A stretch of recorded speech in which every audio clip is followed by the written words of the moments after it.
My name is Forrest Breyfogle. I'm the CEO of Smarter Solutions. I'd like to congratulate every one of you for your achievement in the quality assurance arena within your company. I know firsthand how difficult such a position can be. As an engineer at IBM in the development organization in the 80s, I was a test engineer. We tested new products before they were manufactured and sent to the customer.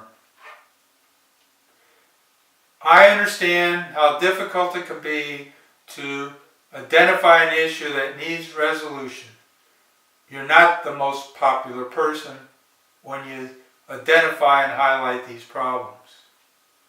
Again, I congratulate you. For the next few minutes, I'm going to share with you something that it took me many years to learn. I'm going to be titled this session, Quality and the Big Picture. Now, quality can have many interpretations. If we were to ask Google what it thinks about quality, one of the things that it states is, quality is excellence of something. Now, if we examine that definition, there's two pieces. The first piece is, what are you examining? And the second piece is, how are you going to measure the level of quality? So if we were to look at a company, there's many moving parts. We could look at the what as being all these individual parts. The next question is, how are we going to assess the quality of each of these parts? Now, we could have audits, could have inspections, we could have measurement reporting, that is a table of numbers or red, yellow, green scorecards, to examine the quality of all these moving parts. However, if we step back, this effort would be massive. And if we're honest with ourselves, often what we really see that's happening is that nothing or very little is helping the company as a whole or its customers. So is there another way to look at quality within a company? And I'm suggesting there is. We could step back and say quality is what the company does overall.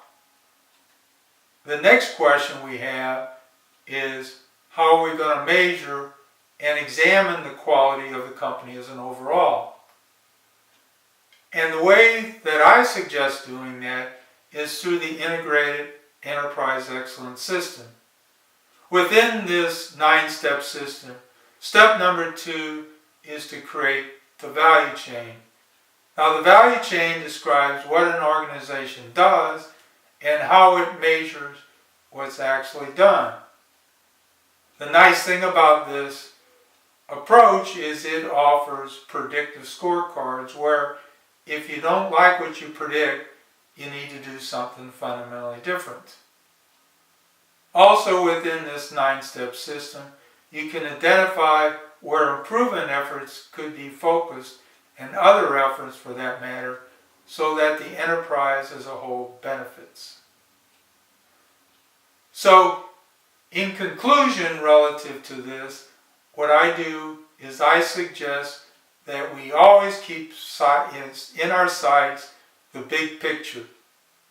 If we don't, we can be in the weeds and we can be answering the wrong question to the third decimal place relative to the true needs of the company and the customer that we're providing services to. Now, I have a picture in my office that basically nets out what I've just described. Now, this picture is taken from a poster that I created for an event that I was sponsoring within IBM in the 1980s. Below you can see a scene taken from Texas. Above that, there are squares that are individual pieces of this overall landscape. If we were to look at each one of these individual squares, we'd notice a picture. But that picture does not really give us insight to what's happening relative to the overall landscape. So what I'm suggesting relative to our discussion today is this would be a view of an organization in its weeds, and we may not have alignment to the big picture or the enterprise as a whole. So in summary, what I'm suggesting is that we don't go in and lose sight of the big picture for even our day-to-day activities. So again, congratulations.